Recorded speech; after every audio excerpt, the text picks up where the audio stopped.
Chapter 52 of the Count of Monte Cristo by Alexandre Dumas. Chapter 52 Toxicology. It was really the Count of Monte Cristo who had just arrived at Madame de Villefort's for the purpose of returning the procureur's visit, and at his name, as may be easily imagined, the whole house was in confusion. Madame de Villefort, who was alone in her drawing-room when the Count was announced, desired that her son might be brought thither instantly to renew his thanks to the Count.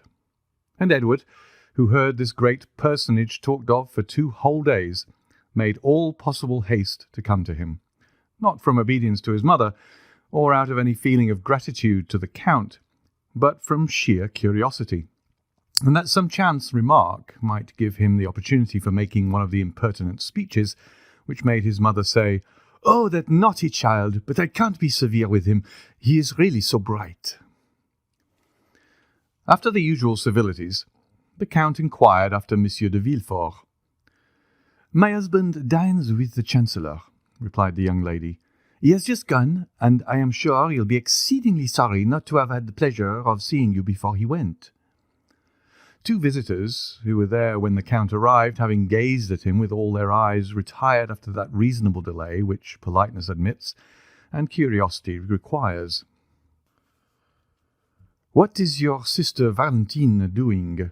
inquired Madame de Villefort of Edward. "Tell someone to bid her come here, that I may have the honour of introducing her to the Count." "You have a daughter, then, madame?" inquired the Count. "Very young, I presume." "The daughter of Monsieur de Villefort by his first marriage," replied the young wife. "A fine, well-grown girl." "But melancholy," interrupted Master Edward, snatching the feathers out of the tail of a splendid paroquet that was screaming on its gilded perch, in order to make a plume for his hat. Madame de Villefort merely cried, "Be still, Edward!" She then added, "This young madcap is, however, very nearly right, and merely re-echoes what he has heard me say with pain 100 times. For Mademoiselle de Villefort is, in spite of all we can do to rouse her, of a melancholy disposition and taciturn habit, which frequently injure the effect of her beauty. But what detains her? Go, Edward, and see." "Because they are looking for her where she is not to be found." "And where are you looking for her?" "With Grandpa Noirtier." "And do you think she is not there?" "No, she is not there," replied Edward, singing his words. "And where is she, then? If you know, why don't you tell?" "She is under the big chestnut tree," replied the spoiled brat, as he gave, in spite of his mother's commands, live flies to the parrot, which seemed keenly to relish such fare. Madame de Villefort stretched out her hand to ring, intending to direct her waiting-maid to the spot where she would find Valentine, when the young lady herself entered the apartment. She appeared much dejected, and any person who considered her attentively might have observed the traces of recent tears in her eyes. Valentine, whom we have in the rapid march of our narrative presented to our readers without formally introducing her, was a tall and graceful girl of 19, with bright chestnut hair, deep blue eyes, and that reposeful air of quiet distinction which characterized her mother. Her white and slender fingers, her pearly neck, her cheeks tinted with varying hues, reminded one of the lovely Englishwomen who have been so poetically compared in their manner to the gracefulness of a swan. She entered the apartment, and seeing near her stepmother the stranger of whom she had already heard so much, saluted him without any girlish awkwardness, or even lowering her eyes, and with an elegance that redoubled the Count's attention. He rose to return the salutation. "Mademoiselle de Villefort, my daughter-in-law," said Madame de Villefort to Monte Cristo, leaning back on her sofa and motioning towards Valentine with her hand. "And Monsieur de Monte-Cristo, King of China, Emperor of Cochin China," said the young imp, looking slyly towards his sister. Madame de Villefort at this really did turn pale, and was very nearly angry with this household plague who answered to the name of Edward. But the Count, on the contrary, smiled and appeared to look at the boy complacently, which caused the maternal heart to bound again with joy and enthusiasm. "But, madame," replied the Count, continuing the conversation, and looking by turns at Madame de Villefort and Valentine, "have I not already had the honour of meeting yourself and mademoiselle before? I could not help thinking so just now. The idea came over my mind, and as mademoiselle entered, the sight of her was an additional ray of light thrown on a confused remembrance. Excuse the remark." "I do not think it likely, sir.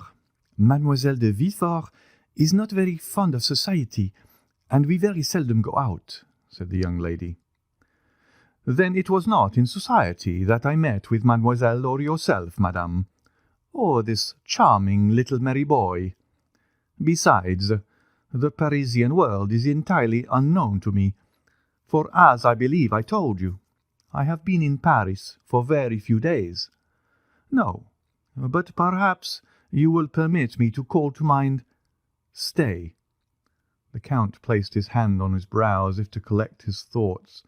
"No, it was somewhere away from here. It was— I do not know, but it appears that this recollection is connected with a lovely sky, and some religious fête. Mademoiselle was holding flowers in her hand. The interesting boy was chasing a beautiful peacock in a garden, and you, madame, were under the trellis of some arbour. Pray, come to my aid, madame. Do not these circumstances appeal to your memory?" "No, indeed," replied Madame de Villefort, "and yet it appears to me, sir, that if I had met you anywhere, the recollection of you must have been imprinted on my memory." "Perhaps the Count saw us in Italy," said Valentine timidly. "Yes, in Italy. It was in Italy, most probably," replied Monte Cristo. "You have travelled, then, in Italy, mademoiselle?" "Yes, madame and I were there 2 years ago. The doctors, anxious for my lungs, prescribed the air of Naples. We went by Bologna, Perugia, and Rome." "Ah, yes, true, mademoiselle," exclaimed Monte Cristo, as if this simple explanation was sufficient to revive the recollection he sought. "It was at Perugia, on Corpus Christi Day, in the garden of the Hôtel des Postes, when chance brought us together, you, Madame de Villefort, and her son. I now remember having had the honour of meeting you." "I perfectly well remember Perugia, sir, and the Hôtel des Postes, and the festival of which you speak," said Madame de Villefort. "But in vain do I tax my memory, of whose treachery I am ashamed, for I really do not recall to mind that I ever had the pleasure of seeing you before." "It is strange, but neither do I recollect meeting with you," observed Valentine, raising her beautiful eyes to the Count. "But I remember it perfectly," interposed the darling Edward. "I will assist your memory, madame," continued the Count. "The day had been burning hot. You were waiting for horses which were delayed in consequence of the festival. Mademoiselle was walking in the shade of the garden, and your son disappeared in pursuit of the peacock." "And I caught it, mamma, don't you remember?" interposed Edward. "And I pulled 3 such beautiful feathers out of his tail." "You, madame, remained under the arbour. Do you not remember that while you were seated on a stone bench, and while, as I told you, Mademoiselle de Villefort and your young son were absent, you conversed for a considerable time with somebody?" "Yes, in truth, yes," answered the young lady, turning very red. "I do remember conversing with a person wrapped in a long woolen mantle. He was a medical man, I think." "Precisely so, madame. This man was myself for a fortnight. I had been at the hotel, during which period I had cured my valet de chambre of a fever, and my landlord of the jaundice. so that I really acquired a reputation as a skilful physician. We discoursed a long time, madame, on different subjects, of Perugino, of Raffaele, of manners, customs, of the famous Acqua Tofana, of which they had told you, I think you said, that certain individuals in Perugia had preserved the secret. Yes, true, replied Madame de Villefort, somewhat uneasily. I remember now. I do not recollect now all the various subjects of which we discoursed, madame, continued the Count with perfect calmness, but I perfectly remember that, falling into the error which others have entertained respecting me, you consulted me as to the health of Mademoiselle de Villefort. Yes, really, sir, you were in fact a medical man, said Madame de Villefort, since you had cured the sick. Molière or Beaumarchais would reply to you, madame, that it was precisely because I was not that I had cured my patients for myself. I am content to say to you that I have studied chemistry and the natural sciences somewhat deeply, but still only as an amateur, you understand. At this moment the clock struck 6. It is 6 o'clock, said Madame de Villefort, evidently agitated. Valentine, will you not go and see if your grandpapa will have his dinner? Valentine rose, and saluting the Count, left the apartment without speaking. Oh, madame, said the Count, where Valentine had left the room, was it on my account that you sent Mademoiselle de Villefort away? By no means, replied the young lady quickly, but this is the hour when we usually give Monsieur Noirtier the unwelcome meal that sustains his pitiful existence. You are aware, sir, of the deplorable condition of my husband's father. Yes, madame. Monsieur de Villefort spoke of it to me. A paralysis, I think. Alas, yes.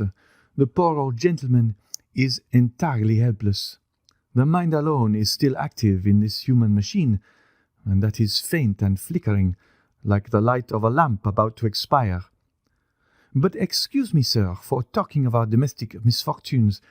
I interrupted you at the moment when you were telling me that you were a skilful chemist. No, madame, I did not say as much as that, replied the Count with a smile. Quite the contrary. I have studied chemistry because, having determined to live in eastern climates, I have been desirous of following the example of King Mithridates. Mithridates Rex Ponticus, said the young scamp as he tore some beautiful portraits out of a splendid album. The individual who took cream in his cup of poison every morning at breakfast. Edward, you naughty boy, exclaimed Madame de Villefort, snatching the mutilated book from the urchin's grasp. You are positively past bearing. You really disturb the conversation. Go, leave us and join your sister Valentine in dear Grandpapa Noirtier's room. The album? Said Edward sulkily. What do you mean, the album? I want the album. How dare you tear out the drawings? Oh, it amuses me. Go at once. I won't go unless you give me the album, said the boy, seating himself doggedly in an armchair, according to his habit of never giving way. Take it, then, and pray disturb us no longer, said Madame de Villefort, giving the album to Edward, who then went towards the door, led by his mother. The Count followed her with his eyes. Let us see if she shuts the door after him, he muttered. Madame de Villefort closed the door carefully after the child. The Count, appearing not to notice her, then casting a scrutinizing glance around the chamber, the young wife returned to her chair, in which she seated herself. Allow me to observe, madame, said the Count, with that kind tone he could assume so well. You are really very severe with that dear, clever child. Oh, sometimes severity is quite necessary, replied Madame de Villefort, with all a mother's real firmness. It was his Cornelius Napos that Master Edward was repeating when he referred to King Mithridates, continued the Count, and you interrupted him in a quotation which proves that his tutor has by no means neglected him, for your son is really advanced for his years." "The fact is, Count," answered the mother, agreeably flattered, "he has great aptitude, and learns all that is set before him. He has but one fault. He is somewhat wilful. But really, on referring for the moment to what he said, do you truly believe that Mithridates used these precautions, and that these precautions were efficacious?" "I think so, madame, because I myself have made use of them, that I might not be poisoned at Naples, at Palermo, and at Smyrna. That is to say, on 3 several occasions when, but for these precautions, I must have lost my life." "And your precautions were successful?" "Completely so." "Yes, I remember now you mentioning to me at Perugia something of this sort." "Indeed?" said the Count with an air of surprise, remarkably well counterfeited. "I really did not remember." "I inquired of you if poisons acted equally and with the same effect on men of the north as on men of the south, and you answered me that the cold and sluggish habits of the north did not present the same aptitude as the rich and energetic temperaments of the natives of the south." "And that is the case," observed Monte Cristo. "I have seen Russians devour, without being visibly inconvenienced, vegetable substances which would infallibly have killed a Neapolitan or an Arab." "And you really believe the result would be still more sure with us than in the East, and in the midst of our fogs and rains a man would habituate himself more easily than in a warm latitude to the progressive absorption of poison?" "Certainly, it being at the same time perfectly understood that he should have been duly fortified against the poison to which he had not been accustomed." "Yes, I understand that. And how would you habituate yourself, for instance, or rather, how did you habituate yourself to it?" "Oh, very easily. Suppose you knew beforehand the poison that would be made use of against you. Suppose the poison was, for instance, brucine." "Brucine is extracted from the false Angostura, is it not?" inquired Madame de Villefort. "Precisely, madame," replied Monte Cristo. "But I perceive I have not much to teach you. Allow me to compliment you on your knowledge. Such learning is very rare among ladies." "Oh, I am aware of that," said Madame de Villefort. "But I have a passion for the occult sciences, which speak to the imagination like poetry and are reducible to figures, like an algebraic equation. But go on, I beg of you. What you say interests me to the greatest degree." "Well," replied Monte Cristo, "suppose, then, that this poison was brucine, and you were to take 1 milligram the first day, 2 milligrams the second day, and so on. Well, at the end of 10 days, you would have taken a centigram. At the end of 20 days, increasing another milligram, you would have taken 300 centigrams. That is to say, a dose which you would support without inconvenience, and which would be very dangerous for any other person who had not taken the same precautions as yourself. Well, then, at the end of a month, when drinking water from the same carafe, you would kill the person who drank with you, without your perceiving, otherwise than from slight inconvenience, that there was any poisonous substance mingled with this water. Do you know any other counter-poisons? I do not. I have often read and read again the history of Mithridates, said Madame de Villefort in a tone of reflection, and had always considered it a fable. No, madame, contrary to most history, it is true. But what you tell me, madame, what you inquire of me, is not the result of a chance query.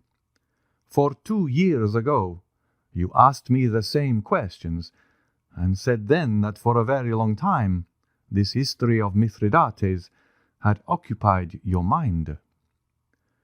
True, sir. The two favourite studies of my youth were botany and mineralogy, and subsequently, when I learned that the use of simples frequently explained the whole history of a people and the entire life of individuals in the East, as flowers betoken and symbolize a love affair, I have regretted that I was not a man, that I might have been a Flamel, a Fontana, or a Cabanis. And the more, madame, said Monte Cristo, as the Orientals do not confine themselves, as did Mithridates, to make a cuirass of his poisons, but they also made them a dagger. Science becomes in their hands not only a defensive weapon, but still more frequently an offensive one. The one serves against all their physical sufferings, the other against all their enemies. With opium, belladonna, brucea, snakewood, and the cherry laurel, they put to sleep all who stand in their way. There is not one of those women, Egyptian, Turkish, or Greek, whom here you call good women, who do not know how, by means of chemistry, to stupefy a doctor, and in psychology to amaze a confessor. Really, said Madame de Villefort, whose eyes sparkled with strange fire at this conversation. Oh, yes, indeed, madame, continued Monte Cristo. The secret dramas of the East begin with a love philtre and end with a death potion, begin with paradise and end with hell. There are as many elixirs of every kind as there are caprices and peculiarities in the physical and moral nature of humanity. And I will say further, the art of these chemists is capable with the utmost precision to accommodate and proportion the remedy and the bane to yearnings for love or desires for vengeance. But, sir, remarked the young woman, these Eastern societies, in the midst of which you have passed a portion of your existence, are as fantastic as the tales that come from their strange land. A man can easily be put out of the way there. Then it is indeed the Baghdad and Bassors of the 1001 Nights. The sultans and viziers who rule over society there, and who constitute what in France we call the gouvernement, are really Haroun al-Rashids and Glafars, who not only pardon a poisoner, but even make him a prime minister, if his crime has been an ingenious one, and who under such circumstance have the whole story written in letters of gold, to divert their hours of idleness and ennui. By no means, madame. The fanciful exists no longer in the East. There, disguised under other names, and concealed under other costumes, are police agents, magistrates, attorneys general, and bailiffs. They hang, behead, and impale their criminals in the most agreeable possible manner. But some of these, like clever rogues, have contrived to escape human justice and succeed in their fraudulent enterprises by cunning stratagems. Amongst us a simpleton possessed by the demon of hate or cupidity, who has an enemy to destroy or some near relation to dispose of, goes straight to the grocers or druggists, gives a false name, which leads more easily to his detection than his real one, and under the pretext that the rats prevent him from sleeping, purchases 5 or 6 grams of arsenic. If he is really a cunning fellow, he goes to 5 or 6 different druggists or grocers, and thereby becomes only 5 or 6 times more easily traced. Then, when he has acquired his specific, he administers duly to his enemy, or near kinsman, a dose of arsenic, which would make a mammoth or mastodon burst, and which, without rhyme or reason, makes his victim utter groans which alarm the entire neighbourhood. Then arrive a crowd of policemen and constables. They fetch a doctor, who opens the dead body and collects from the entrails and stomach a quantity of arsenic in a spoon. Next day, 100 newspapers relate the fact, with the names of the victim and the murderer. The same evening the grocer or grocers, druggist or druggist come and say, "It was I who sold the arsenic to the gentleman." And rather than not recognize the guilty purchaser, they will recognize 20. Then the foolish criminal is taken, imprisoned, interrogated, confronted, confounded, condemned, and cut off by hemp or steel, or if she be a woman of any consideration, they lock her up for life. This is the way in which you Northerns understand chemistry, madame. Deroux was, however, I must confess, more skilful. "What would you have, sir?" said the lady, laughing. "We do what we can. All the world is not the secret of the Medicis or the Borgias." "Now," replied the Count, shrugging his shoulders, "shall I tell you the cause of all these stupidities? It is because, at your theatres, by what at least I could judge by reading the pieces they play, they see persons swallow the contents of a phial, or suck the button of a ring and fall dead instantly. 5 minutes afterwards the curtain falls, and the spectators depart. They are ignorant of the consequences of the murder. They see neither the police commissary with his badge of office, nor the corporal with his 4 men, and so the poor fools believe that the whole thing is as easy as lying. But go a little way from France, go either to Aleppo or Cairo, or only to Naples or Rome, and you will see people passing by you in the streets, people erect, smiling, and fresh-coloured, of whom Asmodeus, if you were holding on by the skirt of his mantle, would say, 'That man was poisoned 3 weeks ago. He will be a dead man in a month.'" "Then," remarked Madame de Villefort, "they have again discovered the secret of the famous aqua tofana that they said was lost at Perugia." "Ah, but, madame, does mankind ever lose anything? The arts change about and make a tour of the world. Things take a different name, and the vulgar do not follow them. That is all. But there is always the same result. Poisons act particularly on some organ or another. One on the stomach, another on the brain, another on the intestines. Well, the poison brings on a cough, the cough an inflammation of the lungs, or some other complaint catalogued in the book of science, which, however, by no means precludes it from being decidedly mortal, and if it were not, would be sure to become so, thanks to the remedies applied by foolish doctors, who are generally bad chemists, and which will act in favour of or against the malady, as you please. And then there is a human being killed according to all the rules of art and skill, and of whom justice learns nothing, as was said by a terrible chemist of my acquaintance, the worthy Abbé Adelmonte of Taormina in Sicily, who has studied these national phenomena very profoundly." "It is quite frightful, but deeply interesting," said the young lady, motionless with attention. "I thought, I must confess, that these tales were inventions of the Middle Ages." "Yes, no doubt, but improved upon by ours. What is the use of time, rewards of merit, medals, crosses, Monthyon prizes, if they do not lead society towards one more complete perfection? Yet man will never be perfect until he learns to create and destroy.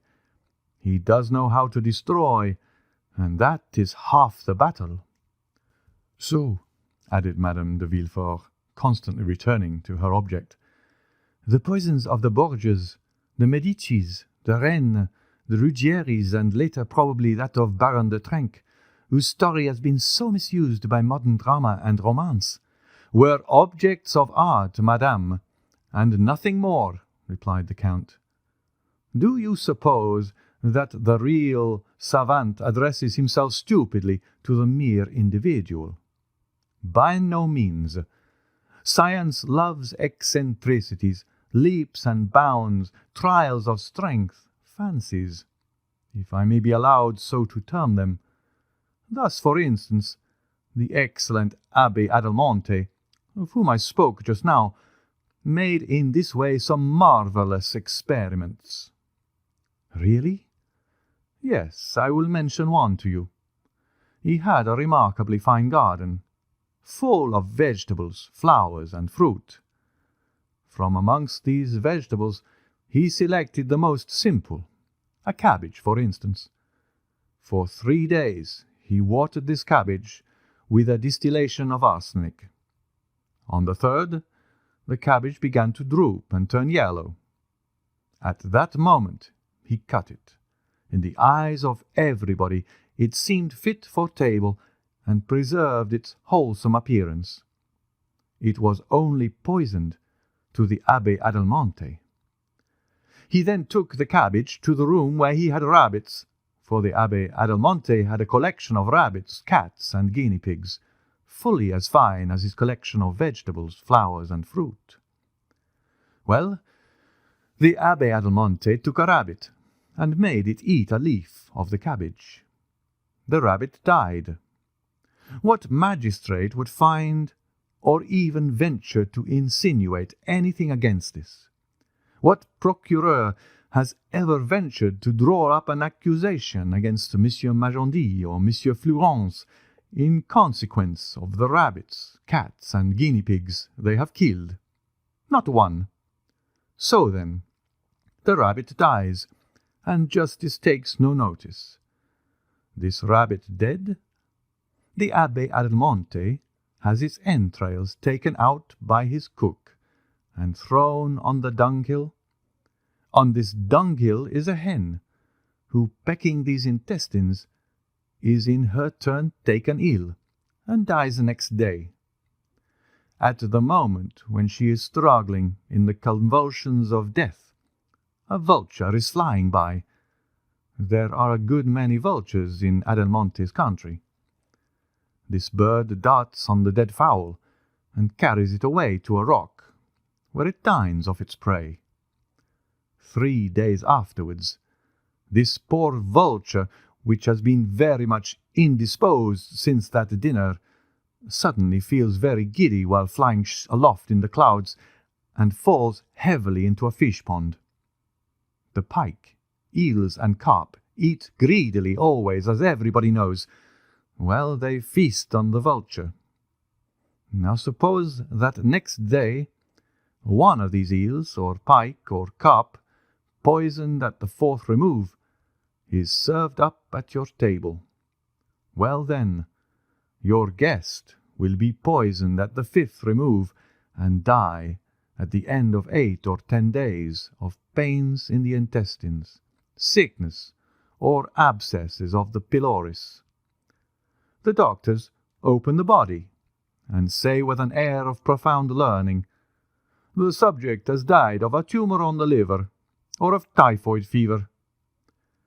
"But," remarked Madame de Villefort, "all these circumstances, which you link thus to one another, may be broken by the least accident. The vulture may not see the fowl, or may fall 100 yards from the fish-pond." "Ah, that is where the art comes in. To be a great chemist in the East, one must direct chance, and this is to be achieved." Madame de Villefort was in deep thought, yet listened attentively. "But," she exclaimed suddenly, "arsenic is indelible, indestructible. In whatsoever way it is absorbed, it will be found again in the body of the victim from the moment when it was being taken, and sufficient quantity to cause death." "Precisely so," cried Monte Cristo. "Precisely so, and this is what I say to my worthy Adelmonte." He reflected, smiled, and replied to me by a Sicilian proverb, which I believe is also a French proverb. "My son, the world was not made in a day, but in 7. Return on Sunday." On the Sunday following, I did return to him. Instead of having watered his cabbage with arsenic, He had watered it this time with a solution of salts. Having their basis in strychnine strychnos colubrina, as the learned term it. Now the cabbage had not the slightest appearance of disease in the world, and the rabbit had not the smallest distrust, yet 5 minutes afterwards the rabbit was dead. The fowl pecked at the rabbit, and the next day was a dead hen. This time we were the vultures, so we opened the bird, and this time all special symptoms had disappeared. There were only general symptoms. There was no peculiar indication in any organ, an excitement of the nervous system. That was it. A case of cerebral congestion. Nothing more. The fowl had not been poisoned. She had died of apoplexy. Apoplexy is a rare disease among fowls, I believe, but very common among men. Madame de Villefort appeared more and more thoughtful. "It is very fortunate," she observed, "that such substance could only be prepared by chemists. Otherwise, all the world would be poisoning each other." "By chemists and persons who have a taste for chemistry," said Monte Cristo carelessly. "And then," said Madame de Villefort, endeavouring by a struggle and with effort to get away from her thoughts, "however skilfully it is prepared, crime is always crime, and if it avoid human scrutiny, it does not escape the eye of God. The Orientals are stronger than we are in the case of conscience, and very prudently have no hell. That is the point." "Really, madame, this is a scruple which naturally must occur to a pure mind like yours, but which would easily yield before sound reasoning. The bad side of human thought will always be defined by the paradox of Jean-Jacques Rousseau. You remember, the Mandarin who is killed 500 leagues off by raising the tip of the finger. Man's whole life passes in doing these things, and his intellect is exhausted by reflecting on them. You will find very few persons who will go and brutally thrust a knife in the heart of a fellow creature, or will administer to him, in order to remove him from the surface of the globe on which we move with life and animation, that quantity of arsenic of which we just now talked. Such a thing is really out of rule, eccentric or stupid. To attain such a point, the blood must be heated to 36 degrees, the pulse be at least at 90, and the feelings excited beyond the ordinary limit. But suppose one pass, as it permissible in philology, from the word itself to its softened synonym. Then, instead of committing an ignoble assassination, you make an elimination. You merely and simply remove from your path the individual who is in your way, and that without shock or violence, without the display of the sufferings which, in the case of becoming a punishment, make a martyr of the victim, and the butcher, in every sense of the word, of him who inflicts them. Then there will be no blood, no groans, no convulsions, and, above all, no consciousness of that horrid and compromising moment of accomplishing the act. Then one escapes the clutch of the human law, which says, "Do not disturb society." This is the mode in which they manage these things, and succeed in Eastern climes, where there are grave and phlegmatic persons who care very little for the questions of time in conjunctures of importance. "Yet conscience remains," remarked Madame de Villefort in an agitated voice, and with a stifled sigh. "Yes," answered Monte Cristo. "Happily, yes, conscience does remain, and if it did not, how wretched we should be. After every action requiring exertion, it is conscience that saves us, for it supplies us with 1,000 good excuses, of which we alone are judges, and these reasons, howsoever excellent in producing sleep, would avail us but very little before a tribunal, when we were tried for our lives. Thus Richard III, for instance, was marvellously served by his conscience after the putting away of the 2 children of Edward IV.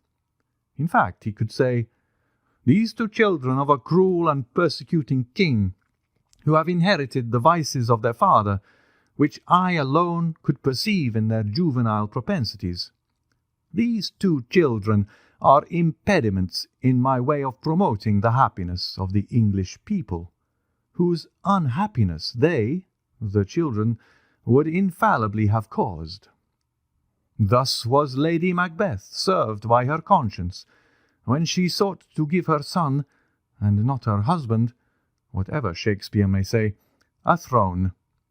Ah, maternal love is a great virtue, a powerful motive, so powerful that it excuses a multitude of things, even if, after Duncan's death, Lady Macbeth had been at all pricked by her conscience. Madame de Villefort listened with avidity to these appalling maxims and horrible paradoxes, delivered by the Count with that ironical simplicity which was peculiar to him. After a moment's silence, the lady inquired, "Do you know, my dear Count," she said, "that you are a very terrible reasoner, and that you look at the world through a somewhat distempered medium? Have you really measured the world by scrutinies, or through alembics and crucibles? For you must indeed be a great chemist, and the elixir you administered to my son, which recalled him to life almost instantaneously—" "Oh, do not place any reliance on that, madame. 1 drop of that elixir suffered to recall life to a dying child, but 3 drops would have impelled the blood into his lungs in such a way as to have produced most violent palpitations. 6 would have suspended his respiration and caused syncope more serious than that in which he was.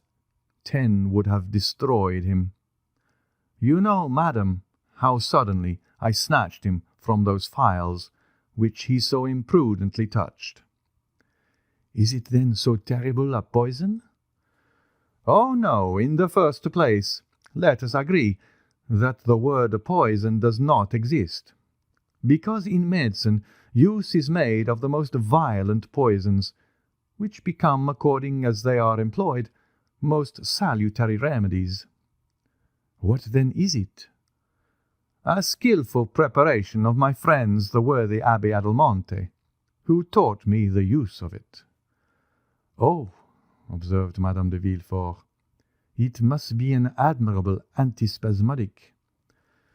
"Perfect, madame, as you have seen," replied the Count, "and I frequently make use of it, with all possible prudence, though be it observed," he added with a smile of intelligence. "Most assuredly," responded Madame de Villefort in the same tone. "As for me, so nervous, and so subject to fainting fits, I would require a Dr. Adelmonte to invent for me some means of breathing freely and tranquilizing my mind, in the fear I have of dying some fine day of suffocation. In the meanwhile, as the thing is difficult to find in France, and your abbé is not probably disposed to make a journey to Paris on my account, I must continue to use Monsieur Planche's antispasmodics, and mint and Hoffman's drops are among my favorite remedies. Here are some lozenges which I have made up on purpose. They are compounded doubly strong." Monte Cristo opened the tortoise-shell box which the lady presented to him, and inhaled the odour of the lozenges with the air of an amateur who thoroughly appreciated their composition.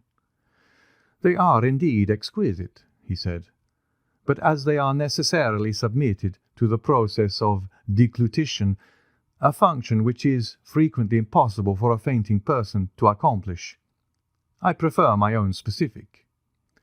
"Undoubtedly, and so should I prefer it, after the effects I have seen produced. But of course it is a secret, and I am not so indiscreet as to ask it of you. But I, said Monte Cristo, rising as he spoke, I am gallant enough to offer it to you. How kind you are. Only remember one thing. A small dose is a remedy. A large one is a poison. One drop will restore life, as you have seen. 5 or 6 will inevitably kill, and in a way the more terrible inasmuch as, poured into a glass of wine, it would not in the slightest degree affect its flavour. But I say no more, madame. It is really as if I were prescribing for you. The clock struck 6:30, and the lady was announced, a friend of Madame de Villefort, who came to dine with her. If I had the honour of seeing you for the 3rd or 4th time, Count, instead of only for the 2nd, said Madame de Villefort.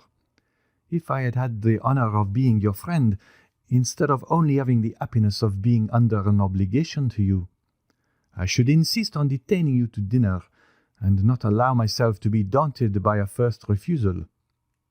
1,000 thanks, madame, replied Monte Cristo, but I have an engagement which I cannot break. I have promised to escort to the Academy a Greek princess of my acquaintance, who has never seen your grand opera, and who relies on me to conduct her thither. Adieu, then, sir, and do not forget the prescription. Ah, in truth, madame, to do that I must forget the hour's conversation I have had with you, which is indeed impossible. Monte Cristo bowed and left the house. Madame de Villefort remained immersed in thought. He is a very strange man, she said, and in my opinion is himself the Adelmonte he talks about. As to Monte Cristo, the result had surpassed his utmost expectations. Good, said he, as he went away. This is a fruitful soil, and I feel certain that the seed sown will not be cast on barren ground. Next morning, faithful to his promise, he sent the prescription requested. End of chapter 52.